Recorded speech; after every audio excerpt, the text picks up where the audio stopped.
آج 18 جولائی 2025 کا یہ جمعۃ المبارک ماہ محرم الحرام یہ گزر رہا ہے۔ اللہ تعالیٰ نے دین اسلام کی برکت سے مسلمانوں کو اپنی بہترین زندگی پیدا کرنے کا حکم دیا ہے۔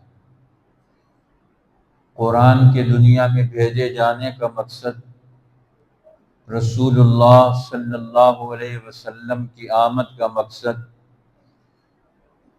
اسلام کے اصولوں پر بہترین معاشرہ پیدا کرنا ہے۔ اور بہترین معاشرہ کون سا ہوتا ہے؟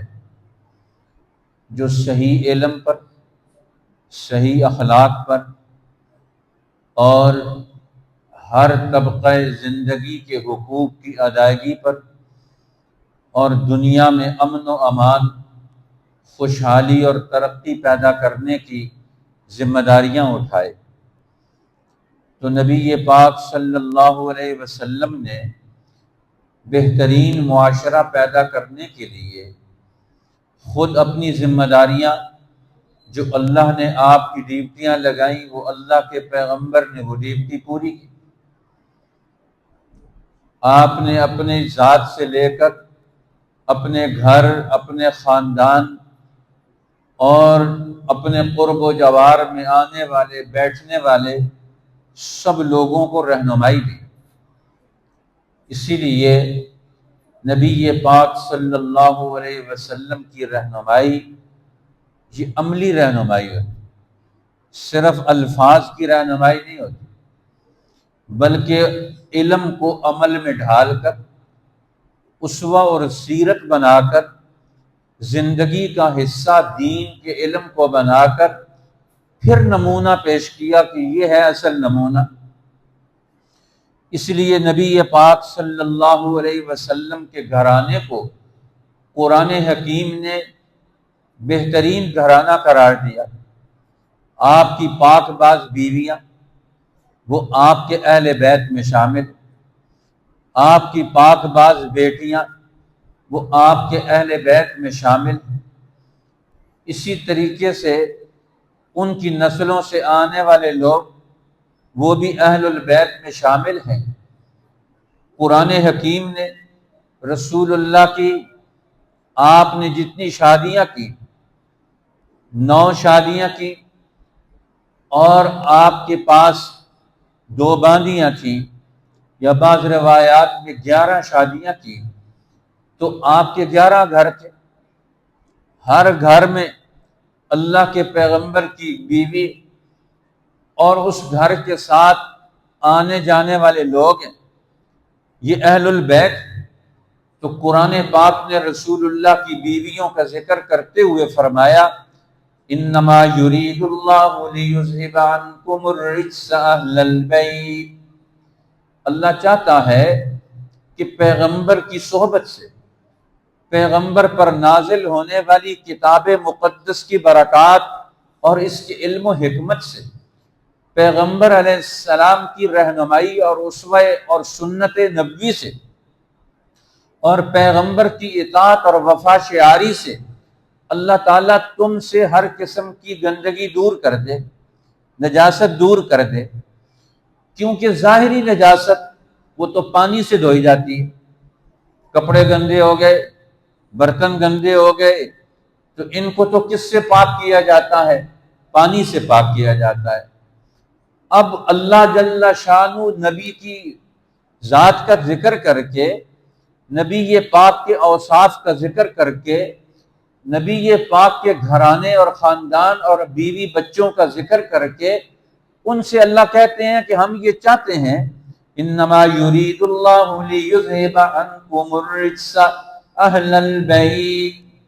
اے پیغمبر کے گھر والوں، خاندان والوں، تعلق رکھنے والوں، نسب کا تعلق رکھنے والوں، اب اللہ چاہتا ہے تمہارا نسب نبی کے پیغام سے، نبی کے علم سے، نبی کے اخلاق سے اس طرح پیوست ہو جائے کہ یہ نسب نامہ اور یہ علم، یہ معرفت، یہ شعور، یہ اخلاق، یہ تمہارے دل و دماغ کو بدل ڈالے۔ کسی قسم کے کفر کا، شرک کا، بد اخلاقیوں کا، شیطانوں کی تاثیر کا یہاں کوئی عمل دخل نہ آئے۔ جو عمل دخل آئے اس کو یہاں روک دیا جائے۔ اب ہر شیطانی عمل دخل کو کیسے روکا جائے گا؟ اس کے لیے تو قرآن کا علم، اس کے لیے تو اللہ کا ذکر ہے، اس کے لیے تو اللہ کی پناہ میں آنا ہے کہ ہمارے گھر میں، ہماری نسلوں میں، ہمارے خاندانوں میں شیطانی اثرات نہ آئیں، نجاست کے اثرات نہ آئیں۔ قرآن ہمیں یہ رہنمائی دیتا ہے کہ پیغمبر کے گھر سے ہم نے ناپاکی، رجس اور گندگی اور شیطانی اثرات کو روکنے کا، دور کرنے کا منصوبہ بنا لیا ہے، ہم نے اس کی ترتیب دے دی ہے۔ اللہ یہ چاہتے ہیں کہ نبی کا گھر پاک رہے۔ انما یرید اللہ لیذھب عنکم الرجس اہل البیت، اے گھر والو، اللہ چاہتا ہے کہ تم سے اللہ تعالیٰ ہر گندگی اور نجاست کو، ناپاکی کو دور کر دے۔ وَيُطَهِّرَكُمْ تَطْهِيرًا، اور تمہیں کامل طور پر پاک کر دے۔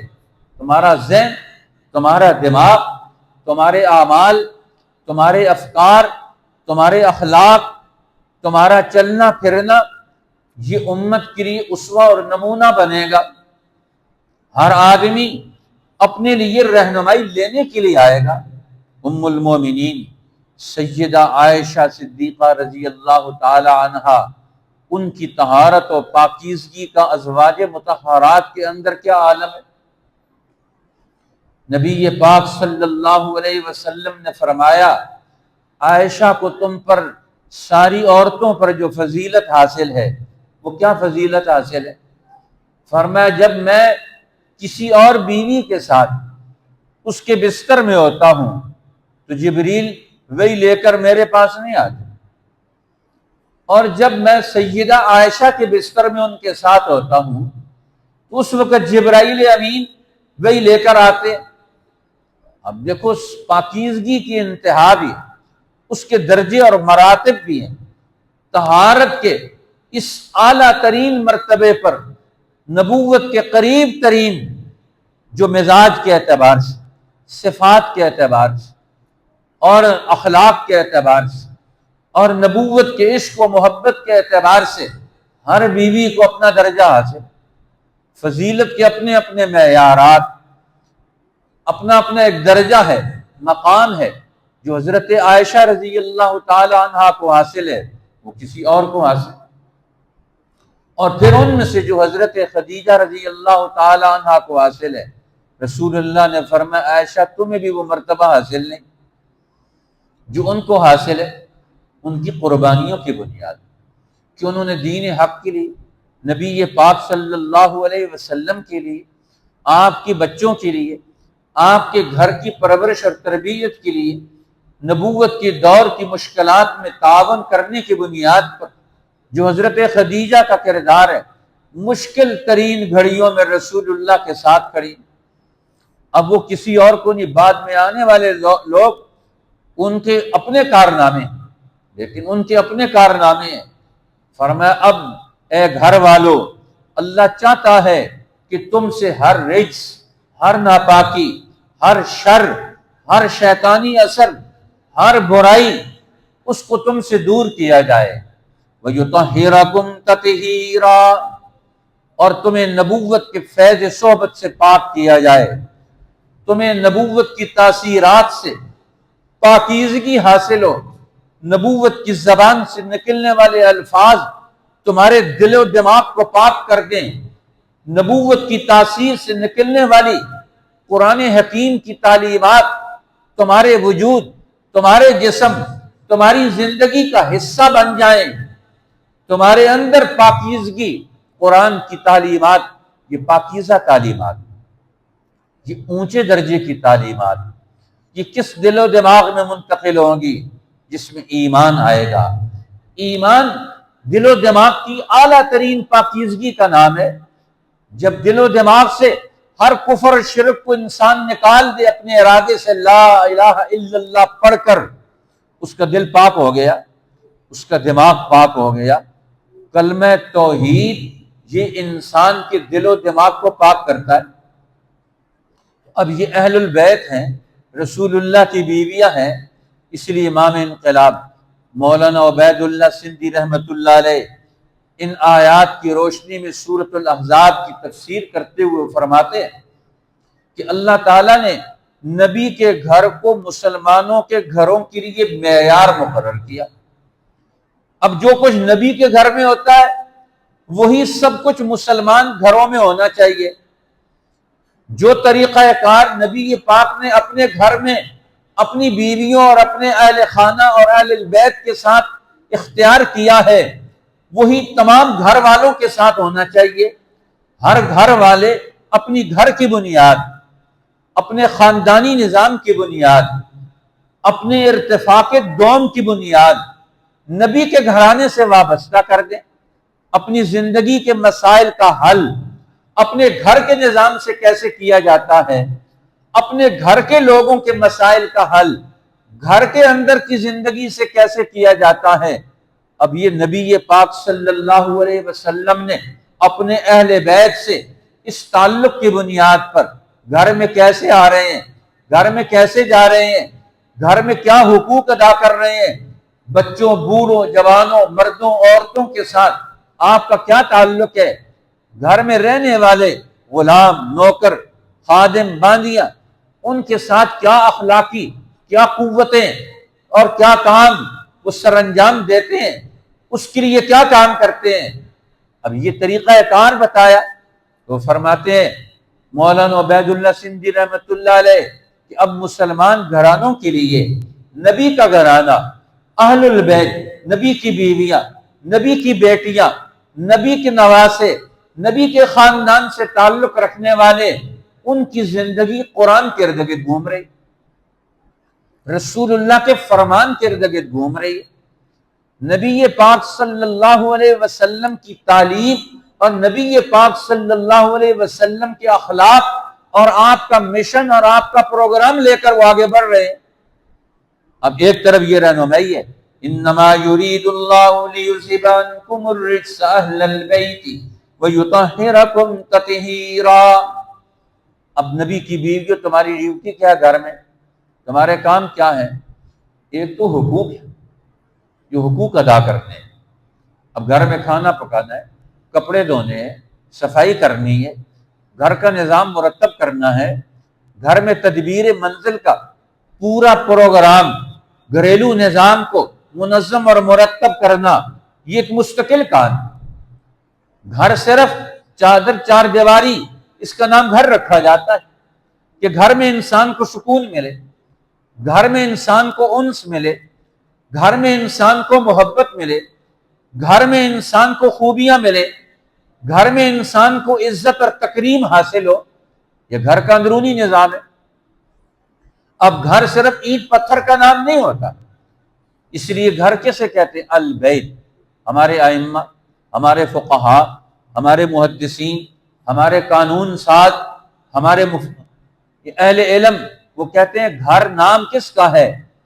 اہل البیت جو قرآن کہتا ہے، بیت کہتے ہیں رات گزارنا، جہاں رات گزاری جاتی ہے، بات یبیت بیتن، جہاں انسان رات گزارتا ہے، اور رات اپنی بیوی کے ساتھ گزارتا ہے، اپنے بچوں کے ساتھ گزارتا ہے، اپنے خاندان کے ساتھ گزارتا ہے۔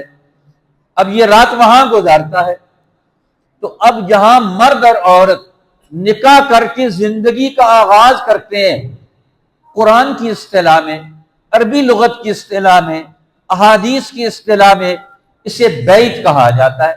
اب یہ گھر بن گیا، یہ مل جل کر زندگی گزارتے ہیں۔ اور قرآن نے رات کی زندگی کا خاص طور پر ذکر کیا، کیونکہ مردوں نے زندگی کا دن کا وقت وہ تو اپنی معاشی سرگرمیوں کے لیے باہر گزارنا ہے، اس سماجی زندگی کے لیے باہر گزارنا ہے، وہ تو قومی اور اجتماعی زندگی کے لیے انسانیت عامہ میں پورے وطن اور ملک کے اعتبار سے انہوں نے اپنے دن کے اوقات کی تشکیل و ترتیب کر دی ہے، لیکن رات کی زندگی کی ترتیب و تشکیل یہ اپنے خاندان کے اعتبار سے، اپنی بیوی کے اعتبار سے، اپنے بچوں کے اعتبار سے، اپنی ذات کو پروان چلانے کے اعتبار سے ہوگی۔ اب رات کی زندگی، گھر کی زندگی، اس کی نوعیت مختلف ہے، اس کے اپنے اصول اور ضابطے، اس کی اپنی ترتیب ہے۔ اس لیے اللہ جل شانہ نے جب نبی کی رات کی زندگی کا تذکرہ کیا، اب جہاں سے آپ نے اپنے بچوں کی نشو و نما، اپنے عورتوں کے حقوق کی ادائیگی، اپنے گھریلو اور اجتماعی اور معاشرتی نظام کی تشکیل آپ نے اس پروگرام پر کرنی ہے، تو لہذا اب یہاں اہل البیت کا ذکر آیا۔ اب گھر کے اندر بیٹھنے والی خواتین، ان کی زندگی کے امور بھی کئی ہیں، رات کے امور ان کی اور نوعیت کے، اور دن کے امور ان کی زندگی کی اور نوعیت کے ہیں۔ اس لیے قرآن حکیم ان سارے اصولوں کی رہنمائی دیتا ہے۔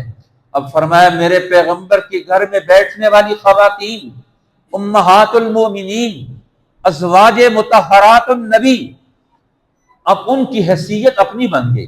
نبی کے نکاح میں آنے والی عورت امت کی ماں بن گئی، اب ساری امت اس کی روحانی بیٹوں کے درجے پر ہے۔ ازواجہ امہاتہم، قرآن کہتا ہے نبی کی بیویاں وہ ان کی مائیں، اس لیے ان کو امہات المومنین، ایمان والوں کی مائیں قرار دیا جاتا ہے۔ اس لیے قرآن نے کہا وَلَا أَن تَنكِحُوا أَزْوَاجَهُ مِن بَعْدِهِ أَبَدًا، اب نبی کے بعد کوئی امتی نبی کی کسی بیوی سے جو نبی کے نکاح میں آ گئی اب اس سے نکاح نہیں کر سکتا، اب اس کی ماں کے درجے پر، اب اس کی تعظیم وہ استاذ کے درجے پر، وہ ماں کے درجے پر ہے، وہ ایک مشفق مربیہ کے درجے پر ہے۔ اب اس کی حیثیت نبی کی حیثیت سے تمہارے لیے بدل گئی ہے، امت کے اندر ان کا مقام بدل گیا، ان کی حیثیت بدل گئی، ان کی عظمت بدل گئی۔ اب سارے بیٹے اب ام المومنین حضرت عائشہ کے پاس وہ آ کر مسئلہ پوچھتے ہیں، رہنمائی لیتے ہیں۔ امیر المومنین سیدنا عمر بن الخطاب بھی رہنمائی لے رہے ہیں، سیدنا عثمان بن عفان بھی رہنمائی لے رہے ہیں، سیدنا علی المرتضیٰ بھی رہنمائی لے رہے ہیں ازواج مطہرات سے، ام المومنین حضرت عائشہ سے، اور امیر المومنین معاویہ ابن ابی سفیان رضی اللہ تعالی عنہ وہ بھی رہنمائی لے رہے ہیں، اجازت لے رہے ہیں کہ آپ کے پاس آ کر مملکت کے امور چلانے کے اعتبار سے مجھے آپ کی علمی رائے کی ضرورت ہے۔ اب ان کے پاس کیا چیز ہے؟ نبی کا علم بھی ہے، نبی کے اخلاق بھی ہیں، نبی کی سیرت بھی ہے، نبی کی معاشرت بھی ہے، گھر کے امور اور زندگی کے معاملات بھی ہیں جن پر ازواج مطہرات رہنمائی دے رہی۔ وَاذْكُرْنَ مَا يُتْلَى فِي بُيُوتِكُنَّ مِنْ آيَاتِ اللَّهِ وَالْحِكْمَةِ، فرمایا میرے گھر، نبی کے گھر میں بیٹھنے والی امہات المومنین، ازواج مطہرات النبی، تمہاری ڈیوٹی کیا ہے؟ وَاذْكُرْنَ مَا يُتْلَى فِي بُيُوتِكُنَّ، تم یاد رکھو، یاد کرو اور یاد رکھو، ما یتلا فی بیوتکن، جو تمہارے گھروں میں کتاب اللہ کی تلاوت کی جاتی ہے۔ اب قرآن نے پہلے طہارت کا ذکر کیا اور پھر ذکر اور تلاوت قرآن کا تذکرہ کیا۔ اب دلوں کی طہارت، زندگیوں کی طہارت، اب اسی طریقے سے جسم کی باطنی طہارت وہ اللہ کے ذکر سے، نبی کے فیض صحبت سے حاصل ہوگی اور قرآن کی تلاوت سے حاصل ہوگی۔ فرمایا قرآن کے الفاظ کی تلاوت بھی کرو، اس کے الفاظ کی تلاوت اور ذکر کرنا، اسے یاد رکھنا یہ بھی ضروری ہے۔ فرمایا والحکمہ، اور قرآن کی آیات سے زندگی کی جو حکمت، دانائی اور نفع اور ترقیات کا پروگرام ملتا ہے اس کو بھی تم نے اخذ کرنا ہے، اس کو بھی یاد کرنا ہے۔ قرآن کی آیات سے سبق کیا ملتا ہے؟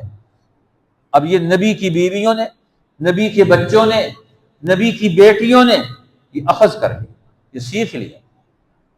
اس لیے جب ہم اہل البیت کا تذکرہ کرتے ہیں تو آج صرف سیدنا حسین رضی اللہ تعالیٰ عنہ، حضرت فاطمہ کا تذکرہ کر کے باقی گول کر جاتے ہیں۔ قرآن کہتا ہے نہیں، یہ سارے اہل البیت کا تذکرہ کرنا ہے۔ اپنی مرضی کے مطابق تذکرہ کرتے ہو، پھر اپنی مرضی کا سبق لیتے ہو۔ نہیں، تمہیں قرآن کی مرضی کا سبق لینا ہے، تمہیں اللہ کی مرضی کا سبق لینا ہے، تمہیں رسول اللہ کی خواہش اور مرضی کا سبق لینا ہے، تمہیں اہل البیت کی مرضی کا سبق لینا ہے۔ اس میں تو سارے شامل۔ اب رسول اللہ کی 4 بیٹیاں ہیں، سیدہ زینب، سیدہ رقیہ، سیدہ ام کلثوم، سیدہ فاطمہ۔ ایک بیٹی کو اہل البیت میں شامل کریں، 3 کو نکال دیں، یہ کہاں کا انصاف ہے؟ اور رسول اللہ کی بیویوں کو جو گھر کی بنیاد ہے، گھر بنتا تو بیوی سے ہے، بیوی ہوگی تو بچے ہوں گے، بیوی نہیں ہوگی تو بچے کہاں سے ہوں گے؟ اب بچوں کو شامل کر لیا، بیویوں کو نکال دیا اہل البیت سے۔ اب یہ کہاں کا انصاف ہے؟ یہ کون سا علم ہے؟ یہ کون سی فقہ ہے؟ یہ کون سی بصیرت ہے؟ قرآن نے اسی لیے ازواج مطہرات کے ذکر میں اس کے ساتھ ساتھ وہاں جا کر اہل البیت کا تذکرہ کیا۔ پہلے بھی بیویوں کا تذکرہ ہے، بعد میں بھی بیویوں کا تذکرہ ہے، درمیان میں اہل البیت کا ذکر آ رہا ہے، اور سب کی زندگی کو معیار کے طور پر پیش کیا ہے۔ اس لیے قرآن حکیم ہمیں یہ اصول سمجھاتا ہے۔ معاشرتی زندگی، گھریلو نظام، خاندانی نظام، بیوی بچوں کے حقوق، اور پھر بچوں کی تعلیم و تربیت کے اصول اور ضوابط، قرآن حکیم اہل البیت کے تذکرے سے ہمیں سمجھاتا ہے کہ اپنے رسول اللہ نے اپنے اہل البیت کو پاک کر کے دکھایا، قرآن کے علم سے، اپنے فیض صحبت سے، اپنی اتباع سنت سے۔ آپ کے گھر کے لوگوں نے رسول اللہ کی بات مان کر گھر کا اور فیملی کا ممبر سمجھتے ہوئے بھی، اور نبی الانبیاء، خاتم الانبیاء سمجھتے ہوئے بھی، صرف ایک باپ ہی نہیں، خالو اور ماموں اور چچا ہی نہیں، نبی بھی سمجھتے ہیں، زندگی کا رہنما سمجھتے ہیں۔ اس لیے انہوں نے نبی پاک صلی اللہ علیہ وسلم کی تعلیمات کو، آپ کے ارشادات کو، آپ کے ہر دور میں دی ہوئی رہنمائی کو علمی طور پر، عملی طور پر، اخلاقی طور پر محفوظ کر کے اس کو آگے منتقل کیا۔ اب سیدنا حسن اور سیدنا حسین رضی اللہ عنہ پیدا ہوئے، اب چھوٹے سے بڑے ہوئے، تو آپ نے انہیں بلایا اور بلا کر فرمایا میرے قریب آ جاؤ، اور قریب آ گئے تو فرمایا آج میں تمہیں ان کلمات کے ساتھ تعوذ اور اللہ کی پناہ میں دیتا ہوں جن کلمات کی بنیاد پر ہمارے جد امجد سیدنا ابراہیم خلیل اللہ علیہ السلام نے اپنے 2 بیٹوں سیدنا اسماعیل اور سیدنا اسحاق علیہ السلام کو بلا کر فرمایا تھا کہ تمہیں میں اللہ کی پناہ میں دیتا ہوں۔ اب یہ کلمات پڑھ کر ان پر دم کیا، وَإِذُكُمَا بِكَلِمَاتِ اللَّهِ التَّامَّةِ من شر ما خلق من شر كل هامة من كل شيطان وهامة وعين لامة۔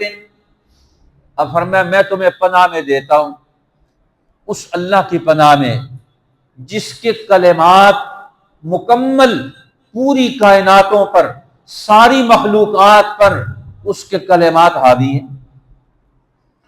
اب کلمات ہیں، قرآن بھی کلمات ہے جی، اللہ کے سارے احکامات یہ کلمات رب ہے۔ آدم علیہ السلام جب جنت سے نکالے گئے تو اللہ نے ان کے دل پر اپنی بات ڈال دی، فَتَلَقَّى آدَمُ مِن رَبِّهِ كَلِمَاتٍ۔ آدم علیہ السلام نے اپنے رب سے کچھ کلمات حاصل کر لیے، سیکھ لیے، ان کلمات سے ورد دعا مانگنی شروع کر دی۔ اللہ نے آپ کے لیے ترقی کا، مغفرت کا، کامیابیوں کا راستہ کھول دیا۔ اب یہ کلمات ہیں، ان کلمات کی پناہ میں لا رہے ہیں، تو کلمات کو جاننا، کلمات کی معرفت حاصل کرنا، ان کلمات کا علم حاصل کرنا، یہ تو پہلا درجہ ہے۔ اللہ کے پیغمبر فرما رہے ہیں اعوذکما بکلمات اللہ التام، اللہ کے مکمل کلمات کے ذریعے سے میں تمہیں پناہ میں دیتا ہوں اللہ کے کلمات کی پناہ میں، ان کلمات کی برکت سے تمہیں پناہ ملے۔ آج ہمارے بچوں کو کن کلمات سے برکت سے پناہ ملتی ہے؟ کن کلمات کا علم ان کے دماغ میں اور ان کی عظمت ان کے دل و دماغ میں منتقل کرتے ہیں۔ نبی پاک تو اپنے نواسوں کو چھوٹی عمر میں یہ دعا پڑھ کر ان پر پھونک رہے ہیں، اور اس دعا کی عظمت ان کے ذہن نشین کروا رہے ہیں کہ اللہ کے کلموں کی عظمت تمہارے دل و دماغ میں آ جائے۔ کس چیز سے؟ پناہ میں آؤ۔ ادھر کلمات ہے، کلمات تامہ، اللہ کے مکمل کلمات، اس کو اپنی زندگی کا حرز جان بناؤ۔ اور بچنا کس سے ہے؟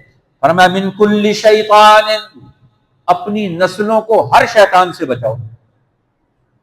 اب اللہ کے پیغمبر اہل البیت کے اعتبار سے رہنمائی کے دے رہے ہیں، سیدنا حسن اور حسین کو بلا کر یہ ان پر دم پڑھ رہے ہیں، یہ دعا پڑھ رہے ہیں کہ تمہیں ہر شیطان سے پناہ مل جائے۔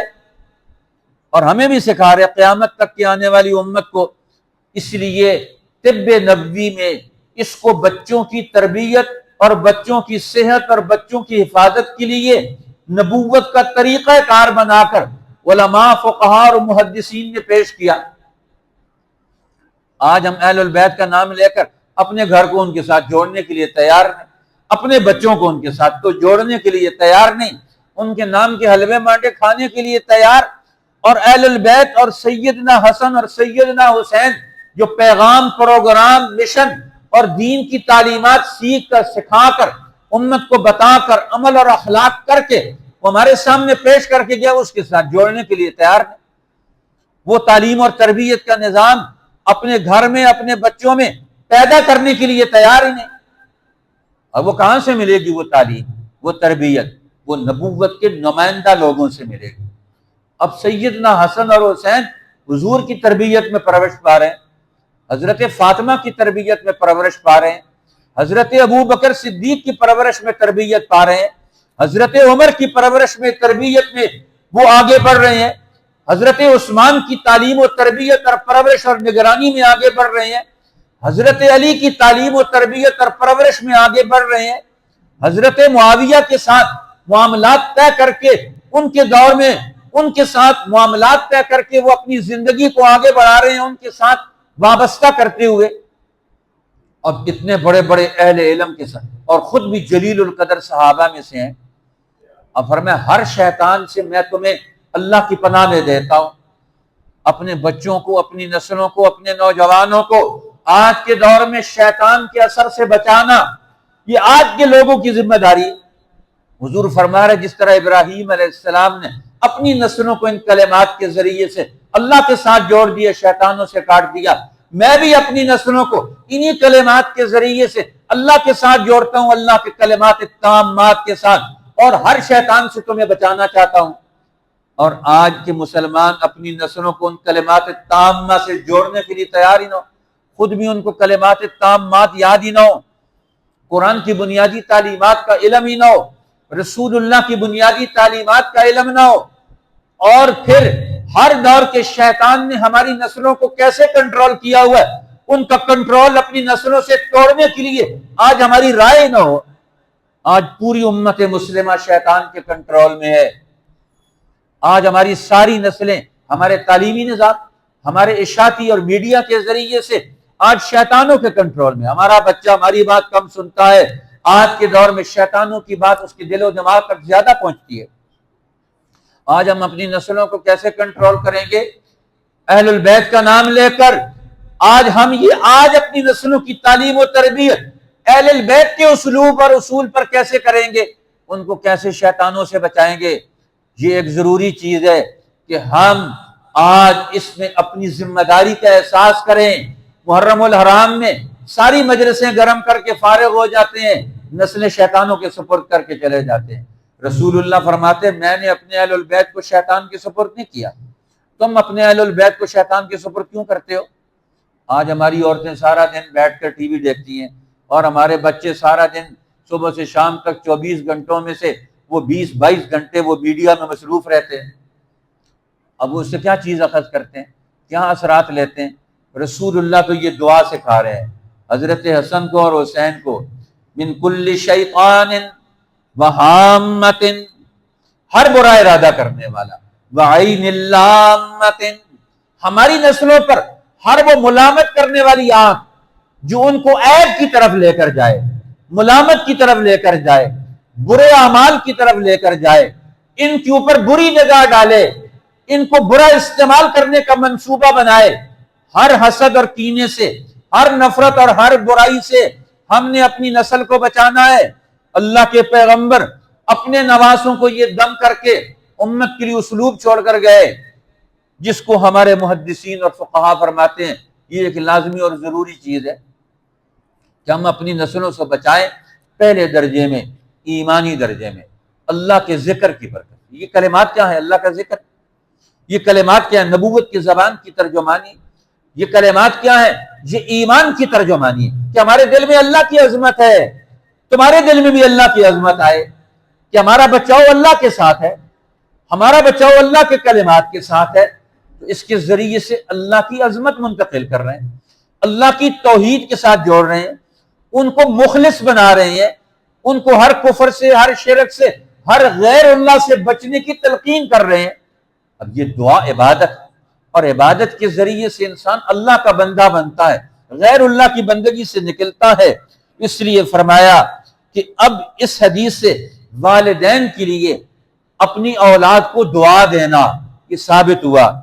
دوسرے درجے میں قرآن اس کا ذکر کرتا ہے اس کے فوائد کا، کہ والدین اولاد کے لیے جب دعا کرتے ہیں اس کے فوائد کتنے پیدا ہوتے ہیں۔ اسی طرح ایک بچہ، ایک ماں باپ اور بچوں کے لیے سب سے زیادہ چیز کون سی ہوتی ہے؟ بڑی چیز کون سی ہے؟ انہیں اطمینان مل جائے، شرح صدر مل جائے، کہ ان کے اندر اطمینان پیدا ہو، آرام پیدا ہو، اور ان کو حفاظت اور برکت حاصل ہو۔ اب اللہ کے پیغمبر یہ دعا دے کر امت کے لیے کہ ماں باپ اپنی اولاد سے کیسے اطمینان حاصل کریں، کس کے سپرد کر کے اطمینان ملے گا انہیں، کس کے سپرد کریں گے تو بچوں کو حفاظت ملے گی، کس کے سپرد کریں گے تو ان کے بچوں کو نگرانی ملے گی۔ حضرت عمر رضی اللہ تعالیٰ عنہ کے زمانے میں ایک آدمی آیا اور اس کے ساتھ اس کا بیٹا تھا، بالکل کالا کلوٹا۔ اب وہ دیکھتے ہیں، اس کو دیکھتے ہیں، ان کا تیرا بچہ یہ کالا کلوٹا کیوں ہے؟ کہنے لگے اس میں میری غلطی ہے۔ ان کا کیا غلطی ہے؟ کہتے ہیں میں گھر سے نکل کر گیا، گھر سے نکلتے وقت میں نے اب دیکھا کہ میری بیوی حمل سے ہے، اس کے پیٹ میں بچہ ہے، تو میں نے دعا مانگی، یا اللہ اس میری بیوی کے پیٹ میں جو بچہ ہے اس کی حفاظت فرما۔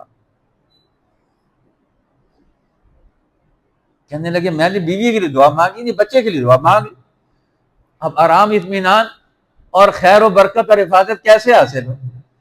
کہنے لگا خدا کی شان کہ میری بیوی کو گھر میں آگ لگ گئی، وہ آگ میں جلنا شروع ہو گئی، کئی دن آگ لگی رہی، بیوی تو جل گئی، اندر سے یہ بچہ اس آگ کی وجہ سے کالا ہو گیا، اس کے اندر سے انہوں نے نکالا تو یہ بچہ کالا تھا۔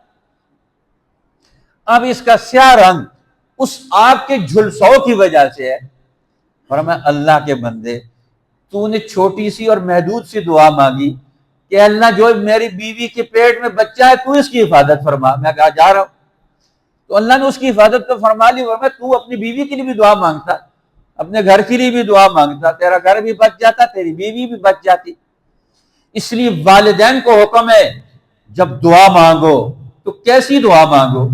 اللہ کے پیغمبر کتنی جامع دعا مانگ رہے ہیں اپنے نواسوں کو سامنے رکھ کر۔ آج ہم کیا دعائیں مانگتے ہیں اپنے گھر میں، کیا دعائیں مانگتے ہیں اپنے بچوں کے لیے، آنے والی نسلوں کے لیے۔ ہمارے دل میں کیا ارادے ہیں ان کے لیے، ہمارے دل میں کیا خیالات ہیں اپنے بچوں کے لیے، یہ کس سٹیج پر انہیں پہنچنا چاہیے، کس کس شر سے انہیں بچنا چاہیے، کس کس نیکی کو انہیں حاصل کرنا چاہیے، کس کس عمل میں ان کی شرکت ہونی چاہیے، کس کس عمل سے ان کی شرکت نہیں ہونی چاہیے، کس کس آنکھ کی نگاہ، بری نگاہ ہمارے بچوں پر نہ پڑے، اس کے درمیان اللہ کی قدرت حائل ہو جائے۔ اب اللہ کے پیغمبر کتنا بڑا سبق دے کر جا رہے ہیں۔ اللہ جل شانہ ہمیں دین حق کی یہ برکات نصیب فرمائے۔ بقیہ اس مضمون کی باتیں اگلے جمعے میں عرض کریں گے۔